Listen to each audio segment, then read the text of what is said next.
ये कहानी है रिवेंज की, पैशन की और इंजीनियरिंग एक्सीलेंस की। जब फोर्ड मोटर कंपनी ने फरारी को उनके अपने घर लिमांस में हराने का फैसला किया।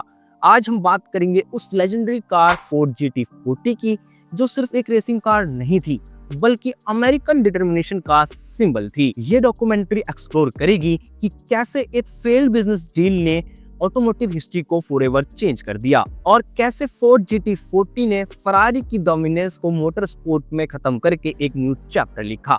तो वीडियो में बने रहे लास्ट तक और ऐसी अमेजिंग वीडियोस देखते रहने के लिए हमारे चैनल को सब्सक्राइब करें। Ferrari founded in 1947 by Enzo Ferrari सिर्फ एक कार कंपनी नहीं थी, ये प्योर रेसिंग पैशन का एम्बॉडमेंट था। एंजो फरारी की फिलॉसफी सिंपल थी, रोड कार सिर्फ इसलिए बनाते हैं ताकि रेसिंग डिवीजन को फंड कर सकें। फरारी ने 1960 से 1965 तक लिमांस में कंटिन्यूअस डोमिनेंस मेंटेन किया था, making them the undisputed kings of European endurance racing. Ferrari की approach was deeply rooted in Italian craftsmanship और रेसिंग हेरिटेज। उनकी हर एक कार हैंडक्राफ्टेड मास्टरपीस थी, बिल्ट विद प्रिसीजन और passion. Enzo Ferrari personally involve रहते थे हर रेसिंग डिसीजन में और उनका control over racing division was absolute. इसी फिलॉसफी ने फरारी को world's most prestigious racing brand बनाया, लेकिन ये सेम फिलॉसफी ही लेटर उनकी डाउनफॉल का रीजन भी बनी। दूसरी तरफ फोर्ड मोटर कंपनी, जो हेनरी फोर्ड ने 1903 में एस्टैब्लिश की थी, प्राइमरीली अमेरिकन मास प्रोडक्शन का सिंबल थी। फोर्ड का फोकस प्रैक्टिकल अफोर्डेबल कार्स पर था जो कॉमन पीपल अफोर्ड कर सके। लेकिन अर्ली 1960s में फोर्ड ने रियलाइज किया कि उन्हें परफॉर्मेंस इमेज चाहिए जो ग्लोबल मार्केट में कॉम्पीट करने के लिए हो। फोर्ड की अप्रोच बिल्कुल डिफरेंट थी फरारी से। अनलिमिटेड रिसोर्स थे, अमेरिकन इंजीनियरिंग प्रोग्रेस थी और कॉर्पोरेट एफिशिएंसी भी थी उनके पास। लेकिन मोटर स्पोर्ट में, स्पेशली यूरोपियन एंड्योरेंस रेसिंग में, फोर्ड का एक्सपीरियंस ऑलमोस्ट जीरो था। ये इनएक्सपीरियंस लेटर प्रूफ होगा कि sometimes disadvantages can become your biggest strength. 1963 में हेनरी फोर्ड सेकंड ने एक एम्बिशियस प्लान बनाया फरारी को एक्वायर करने का, ताकि Ford instantly high performance motor sport में एंट्री कर सके। नेगोशिएशंस काफी प्रोमाइसिंग लग रहे थे और डील ऑलमोस्ट फाइनलाइज होने वाली थी। फोर्ड के एग्जीक्यूटिव्स ऑलरेडी सेलिब्रेट कर रहे थे कि अब उनके पास फरारी की एक्सपर्टीज और ब्रांड वैल्यू दोनों होगा। लेकिन मई 22, 1963 को एक स्टेटमेंट रिलीज हुई।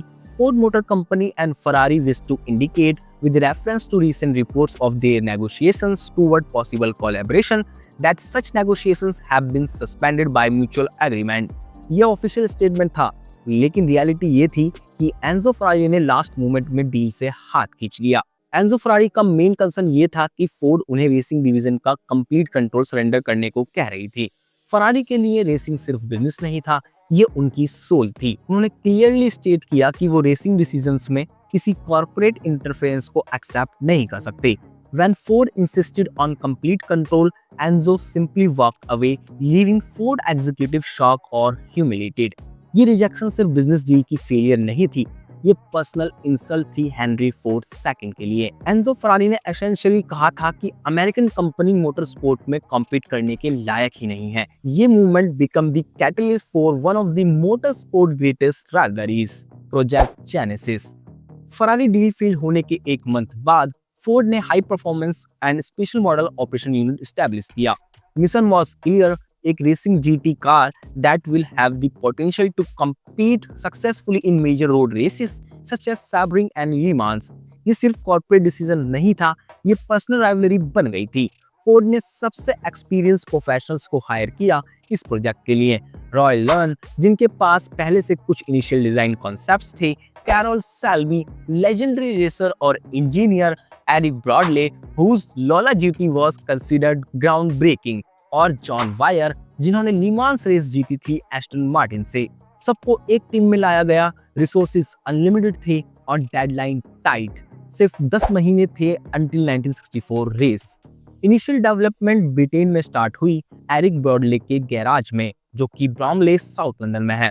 उसके बाद ऑपरेशन शिफ्ट हुआ जब एडवांस व्हीकल प्रॉपर्ली एस्टैब्लिश होने लगा। लेकिन रियल मैजिक स्टार्ट हुआ जब कार्स कार्ल सेल्बी के लॉस एंजलिस वर्कशॉप में दिसंबर में अराइव किए। कैन माइल्स, सेल्बीज डेवलपमेंटल ड्राइवर जो थे, उन्होंने एक्सटेंसिव टेस्टिंग स्टार्ट की इन प्रोटोटाइप्स की। फोर्ड एरोन्यूट्रॉनिक्स कंप्यूटर सिस्टम यूज किए गए एरोडायनेमिक्स टेस्टिंग के लिए। साथ में ट्रेडिशनल मेथड्स भी इस्तेमाल हुए। Phil Remington Shelby America engineer जिन्होंने डक्टिंग को रीअरेंज करके एयर फ्लो इंप्रूव किया, resulting in 79 horse power gain.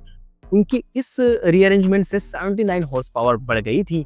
Continuous modification होते रहे, lighter fibre glass replace heavier aluminium and steel, wider magnesium wheels replaced by wire spoke versions और hundreds of other improvements। Suddenly GT14 ने सिर्फ racing car की तरह look करना start नहीं किया था, बल्कि परफॉर्म भी करना स्टार्ट कर दिया था। 1966 में फाइनली फोर्ड का रिवेंज कंप्लीट हुआ।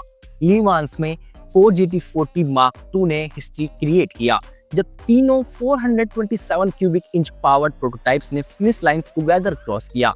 ये सिर्फ विक्ट्री नहीं थी, ये स्टेटमेंट था।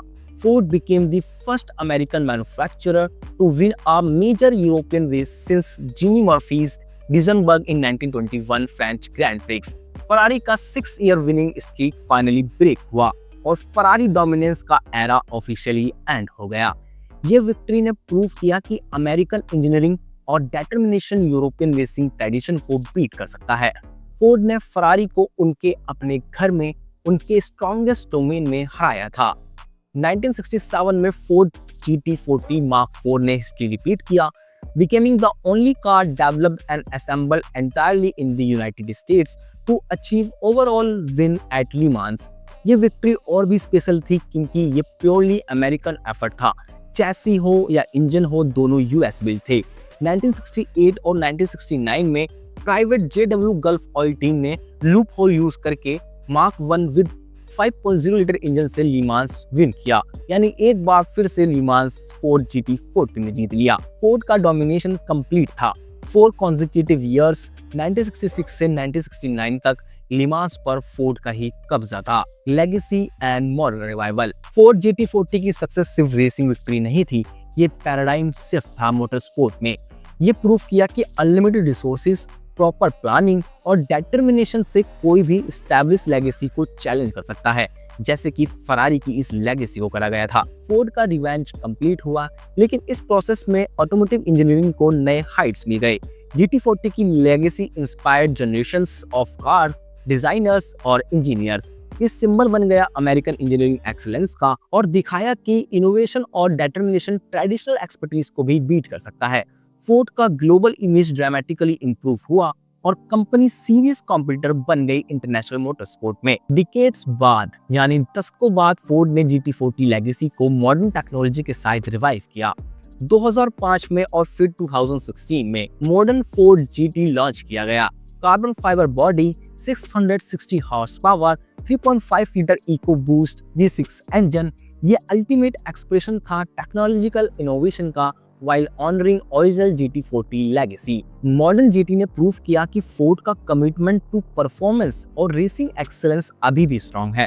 ये सिर्फ ट्रिब्यूट नहीं था ओरिजिनल GT40 को, बल्कि स्टेटमेंट था Ford still can compete and win on world biggest racing stages. Ford GT40 की कहानी सिर्फ एक रेसिंग कार की सक्सेस स्टोरी नहीं है, ये टेस्टिमेंट है ह्यूमन डिटर्मिनेशन और इंजीनियरिंग एक्सेलेंस का।